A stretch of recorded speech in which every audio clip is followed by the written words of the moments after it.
রাজধানীর কারওয়ান বাজারের RAB media সেন্টারে সমসাময়িক বিষয় এবং সাম্প্রতিক অভিযান কার্যক্রম নিয়ে কথা বলছেন র্যাব মহাপরিচালক।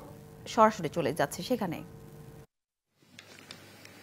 আপনারা জানেন যে ছাত্র জনতার ওই আন্দোলনের সময় আইন শৃঙ্খলা রক্ষাকারী বাহিনীর বেশ কিছু অস্ত্র লুণ্ঠিত হয়। সেই লুণ্ঠিত অস্ত্র প্রায় শতকরা 70% অস্ত্র আমরা উদ্ধার করতে সক্ষম হয়েছি।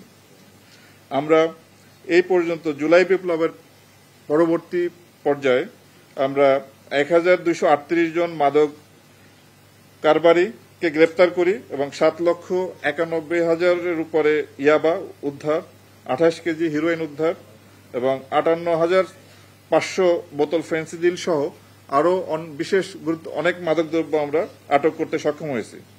আমরা জেল পলাতক আসামি, আপনারা জানেন যে 5ই আগস্ট পরবর্তী সময় বাংলাদেশের বিভিন্ন জায়গায় বেশ কিছু জেলে আসামিরা জেল ভেঙে পালিয়ে যায়। সেই পালিয়ে যাওয়া আসামিদের মধ্যে আমরা প্রায় 110 জন আসামিকে আমরা গ্রেপ্তার করতে সক্ষম হই এবং বিভিন্ন স্থান থেকে 105 জন ডাকাতকে আমরা গ্রেপ্তার করি।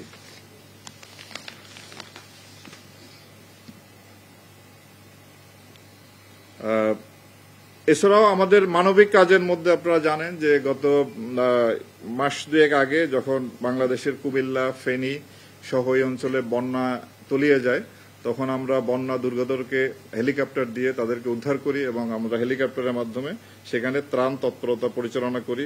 প্রায় 16 টনের উপরে ত্রাণ আমরা সেখানে বিতরণ করি। তো আমরা